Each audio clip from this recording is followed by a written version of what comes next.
जब मैं अपने बाल्यावस्था में था तो मैंने लोगों से कहते हुए सुना, तुम 84 योनियां भोगने के बाद, 84 योनियां भुगतने के पश्चात हमें मनुष्य का जीवन मिलता। जब मैं थोड़ा बड़ा हुआ तो 84 100 में बदल गई। फिर लोग कहने लगे हम 84 योनियां भुगतने के बाद, 84 योनियों के पश्चात हमें मनुष्य का जीवन मिलता है। फिर जब मैं थोड़ा और युवा हुआ तो वो 84 लाख में बदल गई। गिनती बढ़ती चली गई। जैसे जैसे मैं बड़ा होता चला गया वो योनियां भी बड़ी होती चली गई। फिर लोग कहने लगे 84 लाख योनियां भुगतने के बाद, 84 लाख योनियों में गुजरने से बाद हमें मनुष्य का जीवन मिलता है। और आज लोग कहते हैं 84 करोड़ योनियों के बाद हमें मनुष्य का जीवन मिलता है। कभी हम कीड़े बनते हैं, मकोड़े बनते हैं, पशु बनते हैं, पक्षी बनते हैं, वृक्ष बनते हैं।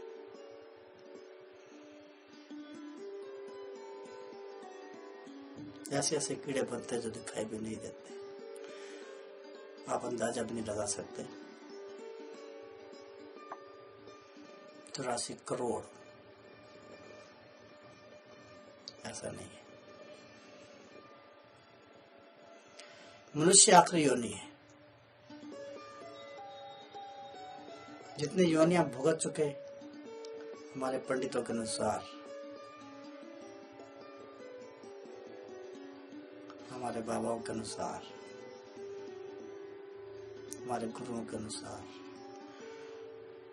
हमारे बड़े बुजुर्गों के अनुसार, जितनी योनियां भुगत चुके वो 84 थी, 8400 थी, 84 लाख थी, यहाँ 84 करोड़ है। जितने ही भुगत चुके हैं हमने मनुष्य का रूप धारण कर, और मनुष्य बनने के बाद हमारा फर्ज है, हमारा कर्तव्य है कि हम सबका ध्यान रखें जो उनके कहे मुताबिक 84 में आते हैं, जैसे पशु, पक्षी, वृक्ष, कीड़े मकोड़े, सबसे प्रेम करो, क्योंकि सब जीव है ईश्वर के बनाए हुए।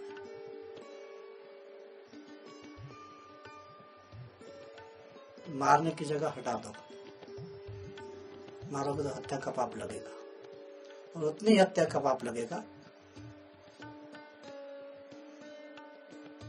जितना तुम जिसकी हत्या करते हो।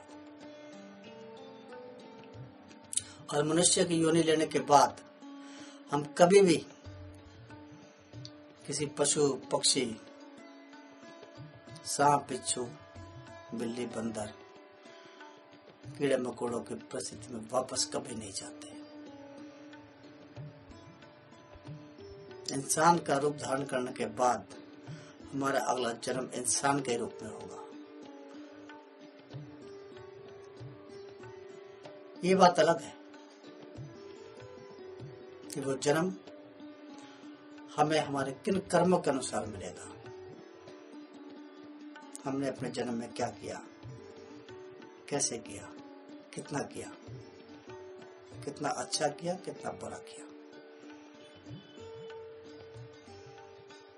कर्मों को हम अपने साथ ही लेकर आते हैं, अपने भाग्य के साथ, जिसे हमने यहीं भुगतना है। और ये भी जरूरी नहीं कि अगर हमारे कर्म अच्छे ना हो और हम इस जन्म में अच्छे कार्य करें तो उसका फल हमें ना प्राप्त हो।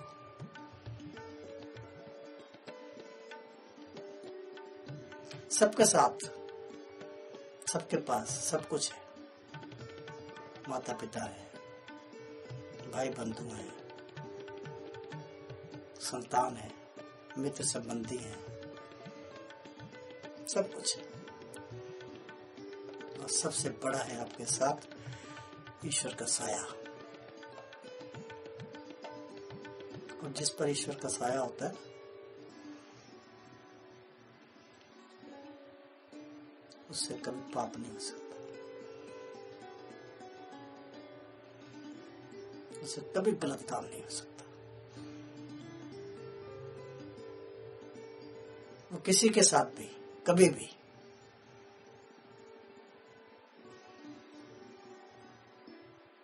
अपनी इच्छा के विरुद्ध नहीं कर सकता। कोई भी कार्य करो, कैसा भी कार्य करो, ईश्वर को याद करना। प्रभु, मैं जो कार्य कर रहा हूं ना, तेरी इच्छा से कर रहा हूं। जो भी कार्य तुम उसकी इच्छा से करोगे वो संपूर्ण होगा, उसके फल की तुम्हें प्राप्ति होगी।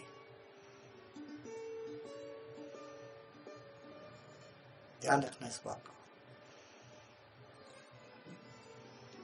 अब तुम्हें किसी योनि में नहीं जाना है, किसी योनि में नहीं भटकना है। अगले जन्म में तुम्हें इंसान ही बनना है, लेकिन अच्छे कर्म करो, यही मेरी तुमसे प्रार्थना है। जितने अच्छे कर्म करोगे उतने अच्छे कर्म भोगोगे।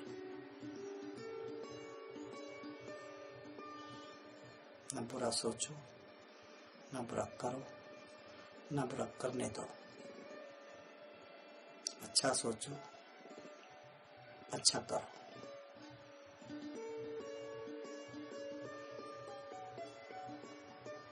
आज इतना ही, शेष करो।